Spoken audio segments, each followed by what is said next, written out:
Picture a shadow moving beneath the waves of an ancient sea.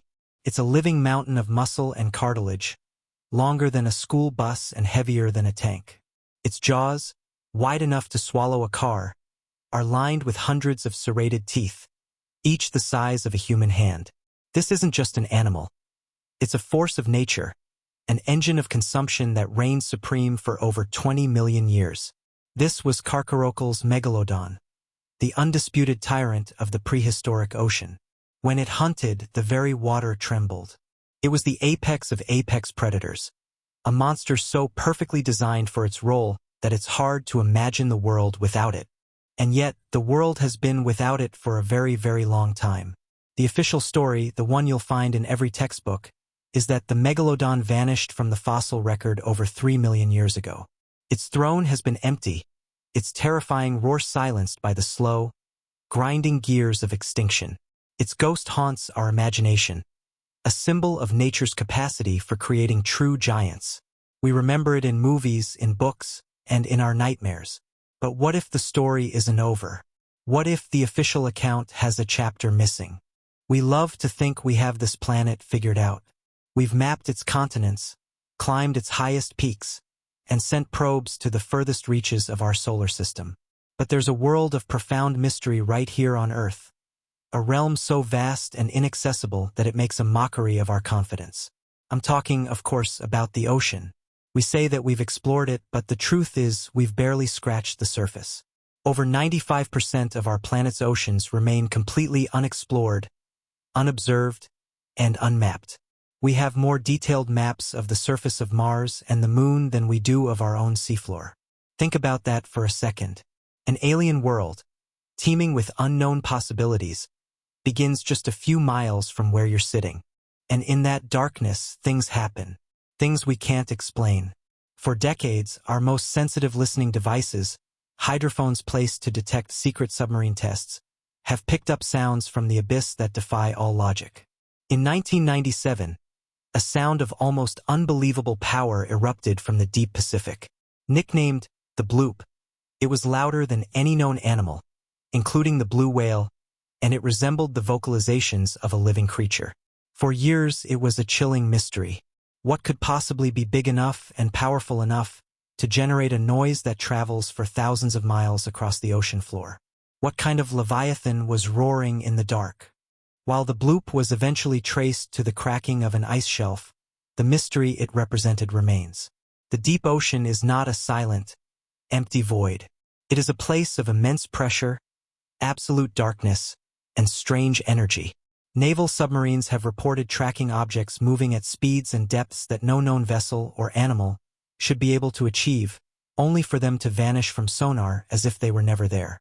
Fishermen tell stories of enormous shapes that dwarf their boats, shadows that rise from the depths only to sink back into the blackness before they can be identified. Are these just tall tales, tricks of the light, and echoes in the machine? Or are they whispers from a world we don't understand? When you consider the sheer, unimaginable scale of the unexplored ocean, you have to ask yourself a terrifying question. We believe the Megalodon is gone, wiped out by a changing climate and starving from a lack of prey. But in an environment that is 95% unknown, can we really be 100% sure? If a creature adapted to the crushing pressures of the abyss, could it have survived, hidden from our view? And if it is truly gone, could the ocean, our planet's great secret laboratory, be cooking up its replacement? Could the monster be reborn? So, how does a king lose his crown? How does a predator that dominated the planet's oceans for over 20 million years simply vanish? The story of the Megalodon's fall isn't one of a single, epic battle, but a slow, creeping tragedy where the entire world turned against its most fearsome creation. To understand how the Titan fell, we have to journey back to the Pliocene epoch, a time of profound global change. The world was cooling, the seas were shifting, and the very rules of survival were being rewritten. For a creature as specialized and immense as Megalodon, this wasn't just a change in the weather. It was the ground cracking beneath its throne. The first domino to fall was the climate. The planet began to shudder with the onset of an ice age, locking away vast quantities of water in colossal polar ice caps. As the ice grew, the sea levels plummeted, draining the warm, shallow coastal waters that Megalodon depended on. These weren't just its hunting grounds. They were its nurseries. It was in these protected, food-rich lagoons that Megalodon pups, born already the size of a great white shark, could grow in relative safety. As these habitats vanished, the Titan's empire lost its foundation. It was losing the very places it needed to raise the next generation of rulers. At the same time, the royal buffet was closing down. Megalodon's immense size was fueled by an equally immense appetite, specifically for the blubber of large, slow-moving whales. But as the oceans cooled, these whales were forced to adapt or die. Some evolved into the faster, more agile species we know today, capable of outmaneuvering the giant shark. Others followed their own food source, krill and plankton, into the newly forming polar regions. These icy waters were a paradise for the whales, but a death sentence for the warm water-loving Megalodon. Couldn't follow them into the cold. The king was left to patrol an emptying kingdom, starving in its own palace. This brings us to the dangerous fragility of being at the top. We call it an apex predator's niche. To become a god of the food chain, Megalodon had become a hyper-specialist. It needed warm water, protected nurseries, and an endless supply of giant, fatty prey. Its entire existence was balanced on these three pillars. When the planet's climate knocked out two of them, the whole structure became unstable. Adding insult to injury, new competitors were emerging from the shadows. The ancestors of the modern great white shark were smaller, more versatile, and could thrive in cooler waters on a wider variety of prey. They were the scavengers at the gates of a dying empire, ready to claim the scraps. But does that neat, scientific explanation feel entirely complete? A slow, drawn-out fade to black for a creature of such explosive power and violence? It almost feels too simple, too quiet. This is where the story gets darker, where we step out of the fossil record and into the realm of speculative horror. What if it wasn't a gentle decline? What if something gave the dying giant a final, brutal push into the abyss? Imagine a prehistoric plague, a hypervirulent pathogen born in the rapidly changing oceans, one that specifically targeted the massive metabolism of the ocean's largest predators. A disease that turned the shark's own immense strength against it, rotting it from the inside out. Or perhaps the final blow came from the sky. A nearby supernova could have bathed the Earth's upper oceans in deadly radiation, poisoning the food chain from the top down. The truth is, we don't know for sure. The geological record is a book with pages torn out.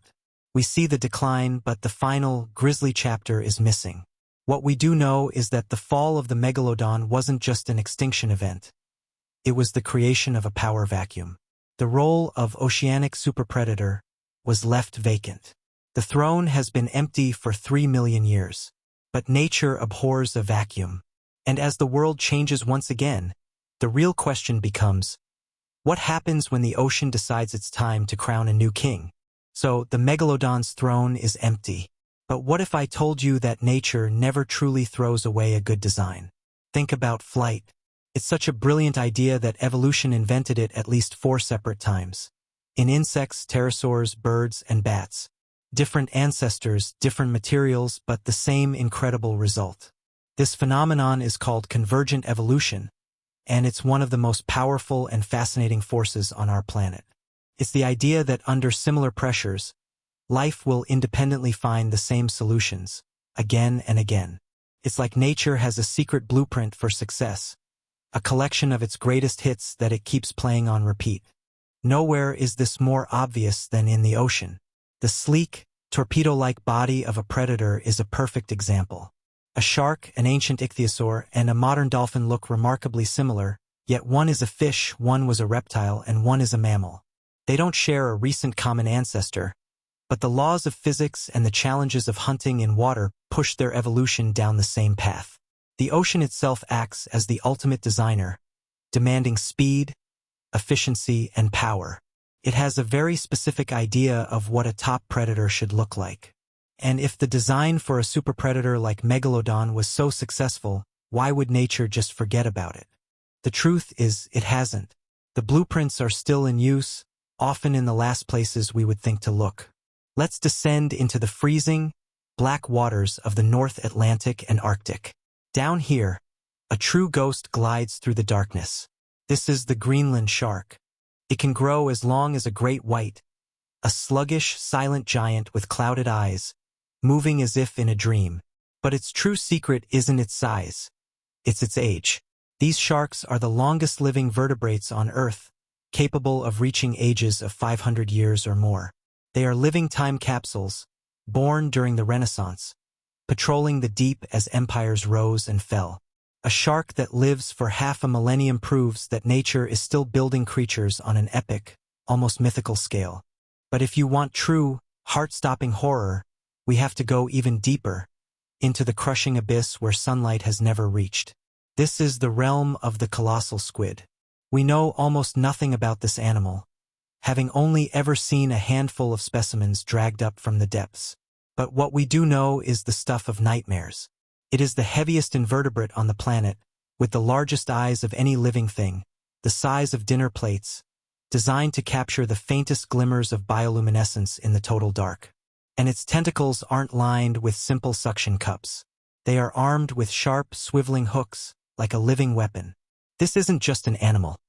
It's a monster from a Lovecraft story, brought to life by the insane pressures of the deep. The Greenland shark and the colossal squid are not evolutionary relics. They are modern, successful species. They are nature's proof of concept. They are a stark, terrifying reminder that the ocean's capacity for creating giants and monsters was not a thing of the past. The genetic toolkit for building creatures of immense size, incredible longevity, and terrifying weaponry is still very much active. These animals prove that the deep ocean isn't a graveyard for old designs. It's a laboratory where the rules are different, and the potential for life is pushed to its most extreme and bizarre limits. Which brings us to a chilling realization. If the environmental code for building a 500-year-old shark still runs in the planet's deep-sea circuits, and the design for a hook-tentacled leviathan is thriving in the abyss, what's really stopping the ocean from making another supershark? The original Megalodon may be gone, but its blueprint, the genetic instructions for a massive, powerful cartilaginous predator, is a masterpiece of evolutionary engineering. The parts are all there, scattered across its modern relatives. The potential is simmering in the dark. All it needs is the right trigger, the right opportunity to start building again. If nature were to build a new Megalodon, it wouldn't start from scratch. It would work with what it already has. It would look to the current rulers of the ocean, the sharks that carry fragments of the ancient titans' DNA and ecological dominance in their blood. These are the modern contenders, the potential heirs to a throne that has been vacant for 3 million years. We know their names. We fear their reputation. But do we truly understand their potential? Let's meet the royal court, the great white, the tiger shark, and the mako. Each one is a masterpiece of evolution, but each one could also be a stepping stone to something far, far larger. The most obvious candidate is, of course, the great white shark. It is the living embodiment of our fear of the ocean, the largest predatory fish in the world today. Growing up to 6 meters long and weighing over 2 tons, it is a formidable apex predator in its own right. But its true strength isn't just its size. It's its intelligence and adaptability. Great whites are not mindless eating machines. They are curious, calculated hunters capable of complex strategies, ambush tactics, and even social behaviors. They patrol the coastlines of the world like armored sentinels, a constant reminder that we are not at the top of the food chain when we enter the water. They are the current kings, and they are already pushing the known limits of their species. But the line of succession isn't always direct. We also have the dark horses. First, the tiger shark. If the great white is a king, the tiger shark is a warlord. It's the ultimate opportunist, a creature with a cast-iron stomach and a willingness to eat literally anything it can fit in its mouth. Tires, license plates, other sharks, you name it. This incredible adaptability makes it a supreme survivor. In a changing world, the specialist dies, but the generalist thrives. The tiger shark's ability to capitalize on any food source is a powerful evolutionary advantage, one that could allow it to grow to enormous sizes if the right opportunities arise. Then there's the speed demon, the shortfin mako. This shark is a biological missile, the fastest shark in the ocean, capable of hitting speeds over 70 kilometers per hour. And here's a fascinating twist. Recent studies show that the mako's lineage is actually more closely related to the mighty Megalodon than the great white's is. It carries a more direct genetic link to the ancient titan. While the great white has the size, the mako has the pedigree. It represents a different evolutionary strategy, one built on breathtaking speed rather than brute force. Could the path to a new Megalodon be a fast one? But here, the story takes a sharp and terrifying turn. We admire these sharks as apex predators, the undisputed masters of their domain. But what if they aren't? What if there's something else out there in the dark, something bigger, something that hunts the hunters? In 2003, Australian researchers tagged a healthy, 3-meter-long great white shark to study its movements. For months later, the tracking tag washed up on a beach. When they downloaded the data, they found not a record of migration, but a story of sheer terror. The data showed the shark was moving along the coast normally. And then, suddenly, it made a frantic, high-speed dive, plunging 580 meters straight down into the crushing dark. And then came the most chilling piece of data, the temperature. The tag registered a sudden, sharp spike in temperature, from the cold of the deep ocean to 26 degrees Celsius. That is the internal temperature of a warm-blooded animal's digestive system. The tag remained at that temperature for days, moving with its new host, before eventually being expelled and washing ashore. The shark wasn't just attacked. It was ambushed, killed, and eaten. What could possibly do that to a 3-meter great white? The data rules out most conventional suspects. The speed and depth of the attack were extreme. This wasn't a simple case of predation. It was an assassination by a ghost. This single, terrifying event proves that there is a predator out there, an unknown leviathan, that is big enough and powerful enough to make a great white shark its prey. The contenders are here, but so is the competition. So we have the blueprints from nature's secret library, and we have the modern contenders, each a potential heir to the throne. The stage is set, the actors are in place, but the play can't begin without a trigger. Evolution doesn't happen in a vacuum. It is a direct, often brutal response to the world around it. To build a new monster, you first have to build a new world. And that's the most unsettling part of this entire story. We might be building that world right now. The catalyst for the next superpredator might not be a random act of nature, but the direct consequence of our own actions on this planet. Let's explore the first scenario, the path of fire and water. This is the world being forged by climate change. As our planet warms, the polar ice caps melt, pouring trillions of tons of water into the oceans. Sea levels rise, not by inches, but by meters, swallowing coastlines and creating vast, new shallow seas across what used to be land. These new oceans are warm, sunlit, and teeming with nutrients washed from the drowned continents. Does that sound familiar? It should. These are the exact conditions that gave rise to the Megalodon in the first place. We are, in a very real sense, turning back the geological clock and recreating the monster's cradle. And what would live in these new, endless shallow seas? Life would explode.